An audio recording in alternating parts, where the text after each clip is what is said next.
Hello बच्चों। तो आज हम स्टार्ट करेंगे क्वेश्चन नंबर 16 से। ठीक है, तो अभी तक 16 से नहीं 6 से। तो अभी तक हमने क्वेश्चन नंबर 5 तक कर लिए। Trigonometry exercise 8.1। Now we will start from question number 6। I hope आप सभी लोग अच्छे हो गए। ठीक है, मेहनत से पढ़ाई कर रहे हो, खेल रहे हो, एंजॉय कर रहे हो, हेल्थ का ध्यान रख रहे हो। ओके, स्टार्ट करें फिर। चलो, क्वेश्चन नंबर 6। तो क्वेश्चन नंबर 6 में क्या है, if triangle A and B are acute angle. तो पहले तो बहुत सारे क्लास के होशियार बच्चे होंगे, उन्हें एक्यूट एंगल का मतलब ही नहीं पता हो कि एक्यूट एंगल होता क्या है। तो अगर एक्यूट एंगल का मतलब होता है जो एंगल 90 डिग्री से कम होते हैं, तो ऐसे एंगल जो 90 डिग्री से कम है उनको बोलते हैं एक्यूट एंगल। तो एक ट्राइंगल हम बना लेते हैं पहले तो। ठीक है, एंड इसमें कोई एक हम नेम ही रखते हैं ए बी सी, जिसपे बी पे क्या हमारा 90 डिग्री है। If A and B are acute angles, अब ए और बी एक्यूट एंगल्स मतलब 90 डिग्री से कम है, तो ऑब्वियस बात है ये ट्रायंगल हो नहीं सकता, क्योंकि मैंने बी पे 90 डिग्री रख दिया। तो ए और बी आपको इधर लिखने पड़ेंगे और सी इधर लिखना पड़ेगा। ठीक है, तो इस तरीके से हम करेंगे। ये हमारा ए, ये हमारा बी, ये हमारा सी। अब ठीक है, अब हमें ये दिया हुआ है कि cos A equal to cos B, cos A equal to cos B, ये हमें दिया हुआ है। तो कॉज ए लिखोगे तो पहले तो कॉज का फॉर्मूला बता दो। कॉज का फॉर्मूला क्या होता है, बहुत होशियार बच्चों को नहीं पता हो। कॉज का फॉर्मूला क्या होता है, base upon hypotenuse, base upon hypotenuse. तो बहुत सारे जो होशियार बच्चे वो देख लो, कॉज का फॉर्मूला बेस अपॉन हाइपोटेनियस होता है। अगर मैं एंगल ए के हिसाब से लिखूं, तो एंगल ए के हिसाब से ये परपेंडिकुलर हो जाएगा और ये बेस हो जाएगा और ये हाइपोटेन्यूस हो जाएगा। तो कॉज ए की वैल्यू जो आ जाएगी, कॉज ए की वैल्यू वो होगी बेस अपॉन हाइपोटेन्यूस, मतलब ए सी अपॉन ए बी। ठीक है, और कॉज बी की वैल्यू क्या होगी, तो कॉज बी की वैल्यू मतलब एंगल बी को आप रेफरेंस लोगे, तो अगर एंगल बी को रेफरेंस लोगे तो ये सामने वाली साइड है, बेस नहीं है, परपेंडिकुलर हो जाएगी। तो बेस हो जाएगी बी सी, तो B C upon A B. Hypotenuse दोनों केस में सेम रहेगा, क्योंकि हाइपोटेन्यूस होता है 90 डिग्री के सामने वाला। तो परपेंडिकुलर चेंज होता है आपका एंगल ऑफ रेफरेंस की वजह से। अगर आपका एंगल ऑफ रेफरेंस जो है उसके सामने वाला परपेंडिकुलर होगा, तो एंगल ऑफ रेफरेंस ए था तो सामने वाला परपेंडिकुलर था बी सी, इसका मतलब बेस होगा ए सी, तो हमने ए सी लिया। जब एंगल बी रेफरेंस था तो सामने वाला जो साइड है वो परपेंडिकुलर होगा, मतलब ए सी परपेंडिकुलर होगा, तो बेस हुआ बी सी। ठीक है, अब ये दोनों बराबर हैं तो इनको बराबर कर दो, A C upon A B is equal to B C upon A B. तो ए बी कट गया तो आ गया A C is equal to B C, A C is equal to B C. तो ए सी बी सी के बराबर है, मतलब अगर हमारा ये ट्राइंगल है ए बी सी और ये वाली जो साइड है वो इस वाली साइड के बराबर है। ऐसा कब होता है, कौन सा ट्राइंगल होता है इसमें दो साइड्स बराबर होती है, इसको बोलते हैं आइसोसेलेस ट्राइंगल। एंड अगर आइसोसेलेस ट्राइंगल में दो साइड बराबर हैं तो उनके अपोजिट एंगल भी बराबर होंगे, मतलब एंगल बी भी एंगल ए के बराबर होगा। हैंस हैंस हम बोल सकते हैं angle B is equal to angle A. इसको रीजन क्या लिखोगे, अपोजिट एंगल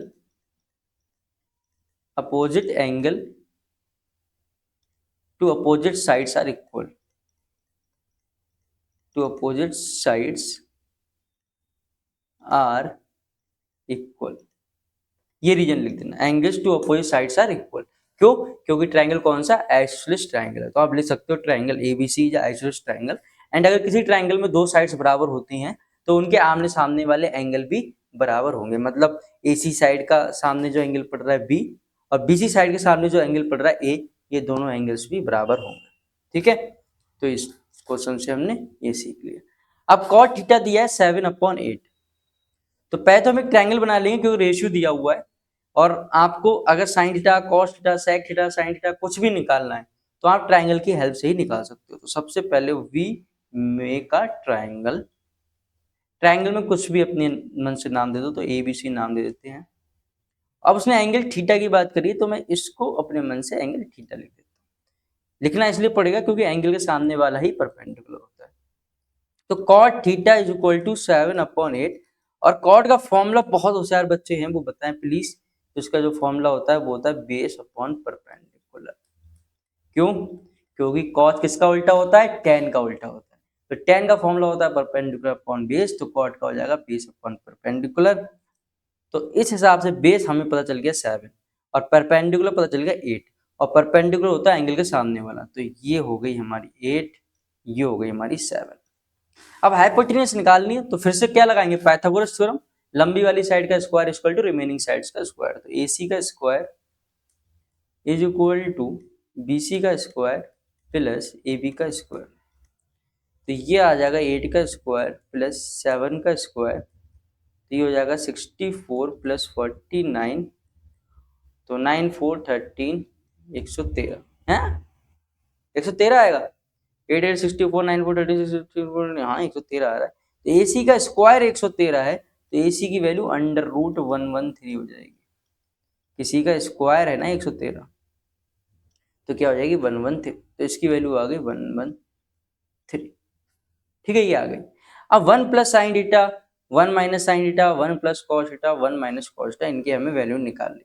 तो बेसिकली पहले हम साइन थीटा और कॉस थीटा फाइंड कर लें ट्राइंगल से। तो साइन थीटा की अगर आप वैल्यू निकालोगे ट्राइंगल से, तो साइन थीटा का फॉर्मूला जल्दी से बताओ, जल्दी से, देख कितनी पढ़ाई करिए, परपेंडिकुलर अपॉन हाइपोटेन्यूज। तो परपेंडिकुलर आपका है 8 और हाइपोटेन्यूज है 113। ठीक है, उसके बाद आएगा कॉस थीटा, तो कॉस थीटा का फॉर्मूला होता है बेस अपॉन हाइपोटेन्यूज, तो ये हो जाएगा 7/113। तो साइन थीटा कॉस थीटा की वैल्यू उठा के वहां पटक दोगे तो आंसर आ जाएगा। तो हमारी इक्वेशन क्या है, इक्वेशन है 1 plus sine theta, 1 minus sine theta, 1 plus cos theta, 1 minus cos theta. अब ऐसा करते हैं, डायरेक्टली इसमें वैल्यू डालने से अच्छा है साइन थीटा कॉस थीटा का फॉर्मूला पहले पुट कर लेते हैं, थोड़ा सिंप्लीफाई कर लेते हैं, थोड़ा आसान बना देते हैं। तो डायरेक्टली भी यहाँ वैल्यू डाल सकते हो, साइन थीटा की वैल्यू जो है 8/√113, कॉस थीटा की वैल्यू 7/√113, वो भी डाल सकते हो यहाँ पर। लेकिन मैं क्या करूंगा, पहले मैं साइन थीटा की जगह P/H लिखूंगा,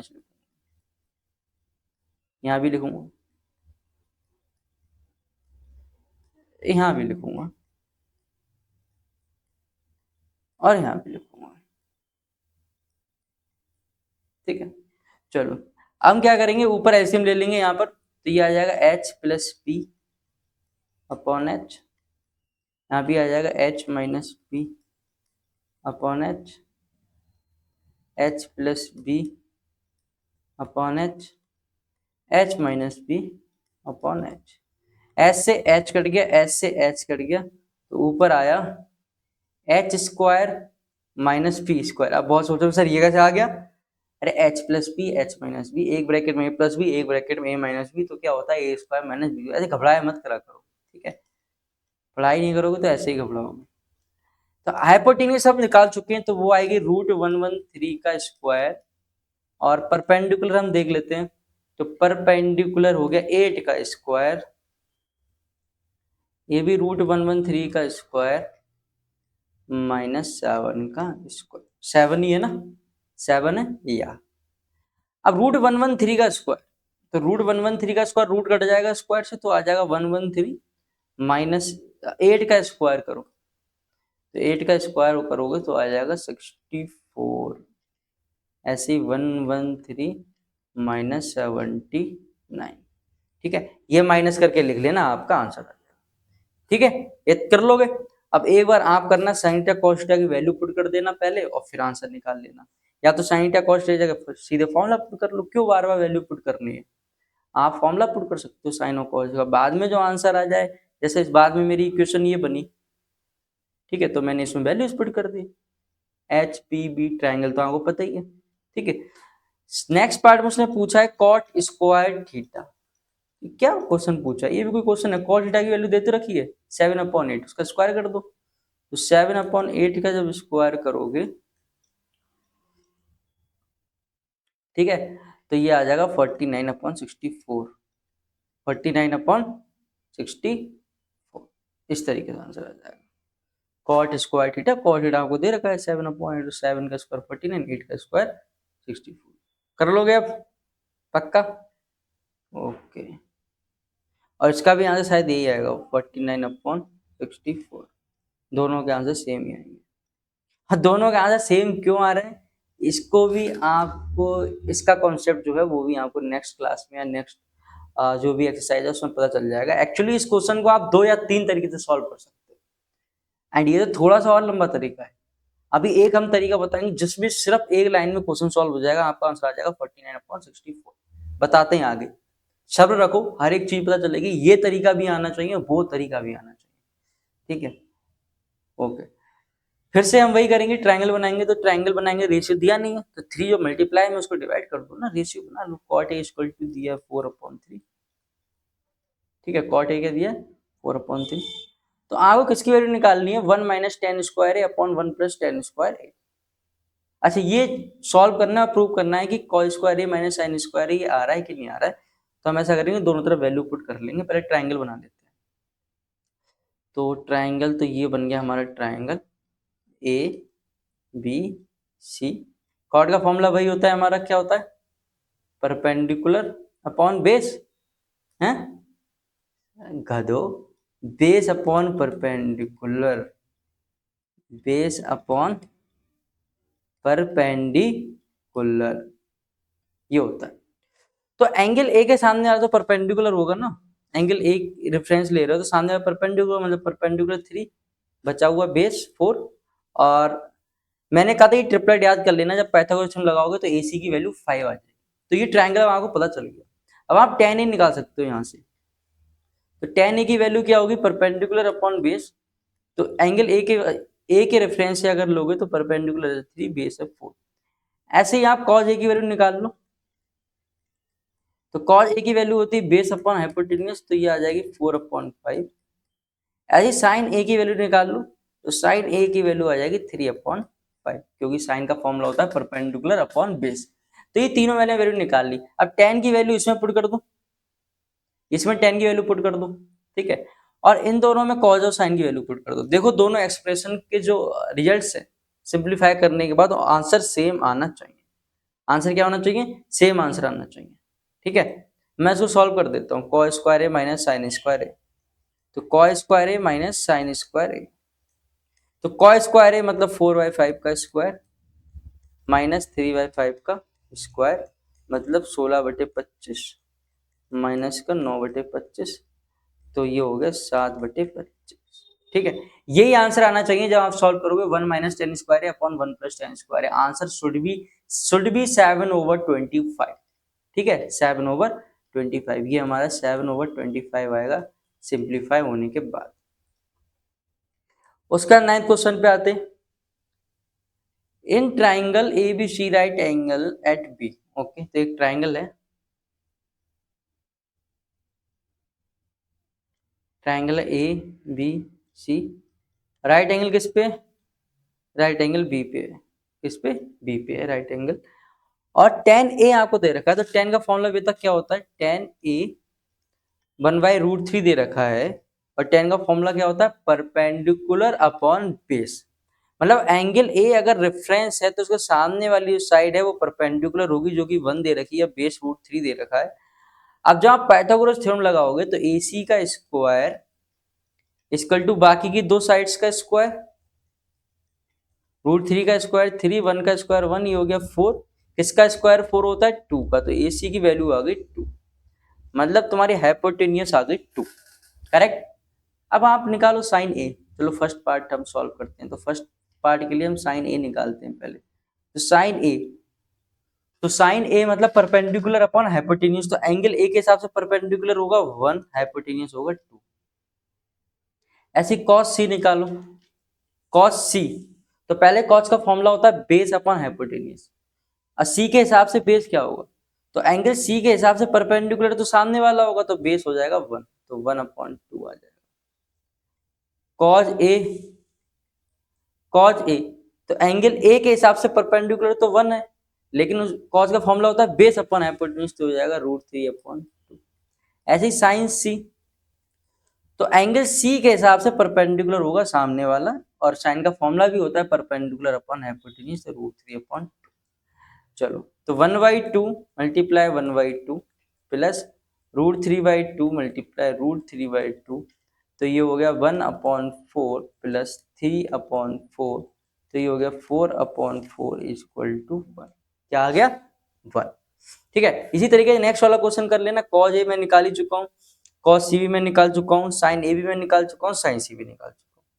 इन्हीं चारों वैल्यू की जरूरत पड़ेगी दोनों पार्ट्स में। तो फर्स्ट पार्ट का आंसर क्या आ रहा है? फर्स्ट पार्ट का आंसर आ रहा है आपका 1। कितना आ रहा है? 1 आ रहा है आंसर। ठीक है, तो फर्स्ट पार्ट का आपका आंसर 1 आ रहा है। अगर नहीं दिख रहा होगा उधर तो मैं इधर लिख देता हूँ, आंसर इज 1। ठीक है, सॉल्व कर लेना इस तरीके से निकाल। और आपको अगर कंफ्यूजन होती है ना बहुत, तो आप दो अलग अलग ट्रायंगल बना लिया करो, एक एंगल ए के रेफरेंस से, एक एंगल सी के रेफरेंस से। और एंगल सी के सामने वाला पी लिख लिया करो एक ट्रायंगल में, और दूसरे ट्रायंगल में एंगल ए के सामने वाला पी लिख लिया करो, मतलब पीबीएच लिख लिया करो, पीबीएच दो अलग अलग ट्रायंगल, ताकि गलती ना हो। ठीक है, तो 1 सेकंड या 2 सेकंड जाएगा ट्रायंगल बनाने में, लेकिन गलतियां तो कम हो जाएंगी, नंबर्स के लिए तो हम ये श्योर हो जाएंगे कि हाँ हमने सही किया है। ठीक है, चलो, तो in a triangle P Q R, तो एक ट्रायंगल है। ओके, तो ये है हमारा triangle P Q R. Right angle किस पे? क्यू पे, तो ये क्यू है और ये क्या है हमारा आर है। समझ रहे हो बच्चे? ठीक है, तो P R plus Q R, तो P R plus Q R दे रखा है 25, मतलब P R plus Q R दे रखा है 25, और पी क्यू की वैल्यू दे रखी है 5। कितनी रखी है? 5। तो पहले हमें सारी साइड्स निकालनी पड़ेंगी, तभी हम क्वेश्चन सॉल्व कर सकते हैं। तो साइड निकालने के लिए एक इक्वेशन तो उन्होंने खुद दी है, और एक आप भी जो जानते हो पाइथागोरस थ्योरम। तो पाइथागोरस थ्योरम क्या होगा? लंबी साइड का square equal to Q R का स्क्वायर प्लस पी क्यू का स्क्वायर। अब पी आर की जगह लिख दो 25 माइनस क्यू आर। अगर फर्स्ट इक्वेशन में देखोगे तो पी आर की वैल्यू क्या आ रही है? 25 माइनस क्यू आर। तो यहाँ लिख दो 25 माइनस क्यू आर का square equal to Q R का स्क्वायर प्लस पी क्यू। अब पी क्यू की वैल्यू भी दे रखी है ना 5, तो पी क्यू की जगह ही पुट कर दो, तो 5 का स्क्वायर 25। ठीक है, चलो इसे ओपन करो, a माइनस बी का होल स्क्वायर लगाना है यहाँ पर 625 plus Q R square minus 2 into 25 into Q R, 2a भी होता है ना, equal to Q R square plus 25। तो क्यू आर स्क्वायर कट गया। ठीक है, अब 25 प्लस में इधर आके 625 के साथ माइनस होगा तो 600 रह जाएगा, और 25 टू जा 50, तो 50 क्यू आर। ठीक है, 0 से 0 कट गया, एंड 12 पंजे 60, तो क्यू आर की वैल्यू आ गई 12, क्योंकि 5 मल्टीप्लाई में 5 उधर जाके डिवाइड होगा 60 से, तो क्यू आर की वैल्यू आ गई 12। कितनी आ गई? 12। अब आप पी आर निकाल सकते हो, पी आर 13 आएगा। पी आर कितना आएगा? 13। ये वाला ट्रिपलेट ही मैंने याद करने के लिए बोला था कि 12 13 5, या 5 12 13, ये ट्रिपलेट याद रख लो। अब आप कुछ भी निकाल सकते हो, जैसे उसने साइन पी पूछा है, तो एंगल ऑफ रेफरेंस आपको कौन सा लेना है? आपको ये वाला एंगल ऑफ रेफरेंस लेना है, तो ये इसके सामने वाला परपेंडिकुलर हो जाएगा, तो साइन पी लिख लेते हैं, साइन पी। तो साइन पी का फॉर्मूला ही होता है परपेंडिकुलर अपन हाइपोटेनियस, तो परपेंडिकुलर 12 और हाइपोटेनियस 13। फिर उसके बाद उसने लिखना है कॉस पी। कॉस पी का फॉर्मूला होता है बेस अपन हाइपोटेनियस, तो एंगल पी के साथ ये परपेंडिकुलर है, बेस तो 5 होगा, तो 5/13। ऐसे ही उसने पूछा है बेटा टेन पी। अब टेन पी का फॉर्मूला होता है परपेंडिकुलर अपॉन बेस, तो एंगल पी के हिसाब से परपेंडिकुलर 12 और बेस है हमारा 5। तो ये हमारी तीनों वैल्यू होंगी, sine P, cos P, tan. Doubt? Any doubt, any समस्या, दुख, परेशानी, दर्द, पीड़ा? कुछ भी नहीं है? और कुछ है तो कमेंट करो। ठीक है, एंड अगर और भी डाउट्स आ रहे हैं, किसी क्वेश्चन में डाउट है, तो मेरा टेलीग्राम चैनल है, टेलीग्राम चैनल की लिंक डिस्क्रिप्शन में दी हुई है, वहां पर जाके आप अपने डाउट शेयर कर सकते हो, अपने जो भी क्वेश्चन है उनकी इमेजेस शेयर कर सकते हो, एंड सबसे बड़ी चीज उसमें आपको हर एक क्लास के नोट्स मिल जाएंगे। जैसे आपकी जो ये क्लास चल रही है, आप बाई चांस नोट्स नहीं बना पा रहे हो, आप सिर्फ देख रहे हो, अभी पढ़ाई कर रहे हो, एनसीईआरटी सॉल्व कर रहे हो, आप सोच रहे हो नोट्स बाद में बनाएंगे, तो उसमें उसकी पीडीएफ भी आपको मिल जाएगी, मटेरियल मिल जाएगा, वर्कशीट्स मिल जाएंगी, बहुत सब कुछ मिल जाएगा। ठीक है, चलो अब बढ़ते हैं अपने लास्ट क्वेश्चन की तरफ, जो कि बहुत ही इंटरेस्टिंग और लॉजिकल क्वेश्चन है। The value of tan is always less than, वो कह रहा है tan a की वैल्यू हमेशा 1 से छोटी होती है। अब मेरे को एक बात बताओ बेटा, tan a का फॉर्मूला अगर आप लिखोगे, सिंपल tan का फॉर्मूला भी लिखोगे तो क्या लिखोगे, परपेंडिकुलर अपॉन बेस। ठीक है, अब मान लो ये कोई ट्राइंगल है ए बी सी। अब क्या हर एक ट्राइंगल में जो परपेंडिकुलर की वैल्यू होती है वो बड़ी होती है बेस से, या बेस की वैल्यू होती है वो क्या बड़ी होती है परपेंडिकुलर? ऐसा तो कुछ श्योर नहीं है। कभी कभी परपेंडिकुलर भी बेस से बड़ा हो सकता है, कभी कभी बेस भी परपेंडिकुलर से बड़ा हो सकता है। तो tan की वैल्यू 1 से बड़ी भी आ सकती है, 1 से छोटी भी आ सकती है। अब वो कह रहा है tan की वैल्यू हमेशा लेस देन 1 है, हमेशा लेस देन 1 है। तो लेस देन 1 तभी होगा ना, इसका आंसर लेस देन 1 तभी होगा ना जब बेस परपेंडिकुलर से छोटा होगा। क्योंकि आप किसी चीज को डिवाइड करोगे, जैसे मान लो, पर मैं एग्जांपल ले लेता हूँ, जैसे मान लो परपेंडिकुलर है 2, बेस है 3, तो 2/3 निकालोगे तभी आंसर 1 से छोटा होगा। ठीक है, लेकिन ऐसा जरूरी तो नहीं है।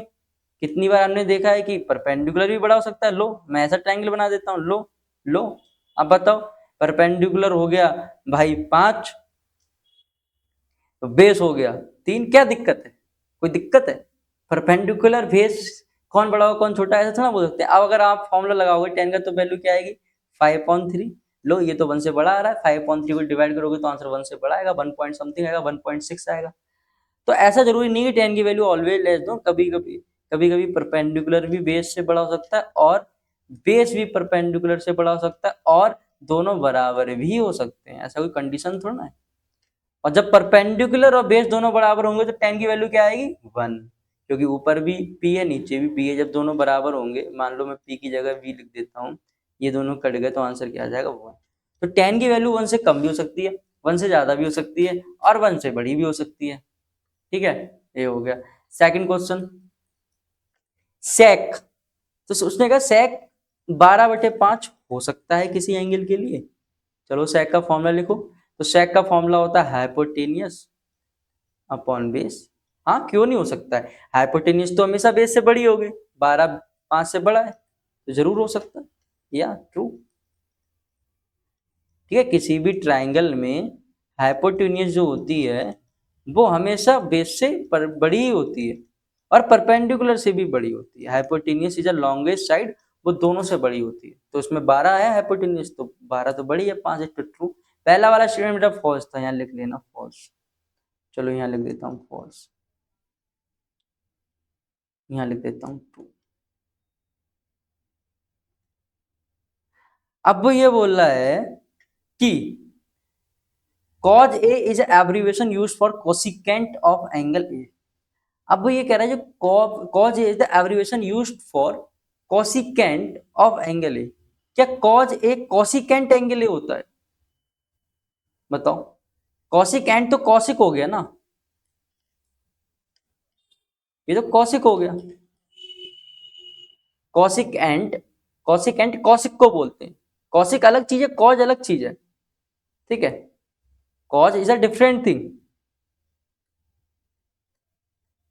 और ये कौशिक हो गई, ये किसका रिवर्स होता है, ये साइन का रिवर्स होता है। It is a reciprocal of sine, it is a reciprocal of sine. ये दोनों अलग अलग फंक्शन है, they are not same function, they are not same function, ये भी फॉल्स हो गया।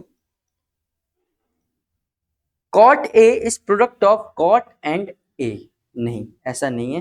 जैसे आप लिखते हो कॉस ए, तो बेटा ए जो है ना वो एंगल है। आप एक ए कोई एंगल है 30 डिग्री 40 डिग्री, आप वो एंगल पुट करोगे कॉज वो वैल्यू दे देगा। कॉज ये ऐसा नहीं है कि कॉज मल्टीप्लाई, इस तरीके से नहीं है, ए उसके अंदर है, इनबिल्ट है वो उसके अंदर। आप कोई भी, जैसे अभी तक हम पढ़ते थे साइन थीटा कॉस थीटा, तो साइन थीटा का फॉर्मूला लगाया परपेंडिकुलर अपॉन हाइपोटेन्यूस। ठीक है, और मान लो कुछ भी आ गया हमारा, मान लो 3/5 आ गया सॉल्व करने के बाद, तो ऐसा कौन सा एंगल है जिसपे साइन 3/5 आ जाए? तो थीटा क्या है, थीटा एक एंगल है, कुछ भी एंगल होगा, अभी हम आगे वाली एक्सरसाइज में पढ़ेंगे। और थीटा मल्टीप्लाई में नहीं साइन, ये दो अलग अलग फंक्शन नहीं है कि साइन मल्टीप्लाई थीटा, वो थीटा फंक्शन है, वो साइन के अंदर है, इनबिल्ट है वो। ठीक है, तो ये फॉल्स हो गया। Sine theta equal to 4/3 for some angle, क्या साइन 4/3 हो सकता है? तो साइन थीटा का फॉर्मूला होता है परपेंडिकुलर अपॉन हाइपोटेनियस, और ये दिया हुआ है 4/3 के। अब आप खुद सोच के बताओ समझदार बच्चे हो, क्या परपेंडिकुलर कभी हाइपोटेनियस से बड़ा हो सकता है? हाइपोटेनियस 3 है, परपेंडिकुलर 4 है, कैसे हो जाएगा? तो ये भी क्या है? फॉल्स, क्योंकि कभी जो परपेंडिकुलर है वो हाइपोटेन्यूज से बड़ा नहीं हो सकता। अगर मैं इसी को 3/4 लिख देता तो ये शायद ठीक हो जाता। ठीक है, तो इस तरीके से आपको ट्रू एंड फॉल्स करने हैं। ठीक है, बेसिक्स को समझो, कॉन्सेप्ट को समझो तो क्वेश्चंस बहुत आसान लगेंगे और मजा भी आएगा। ठीक है, चलो आज के लिए इतने ही रखते हैं, बाय बाय।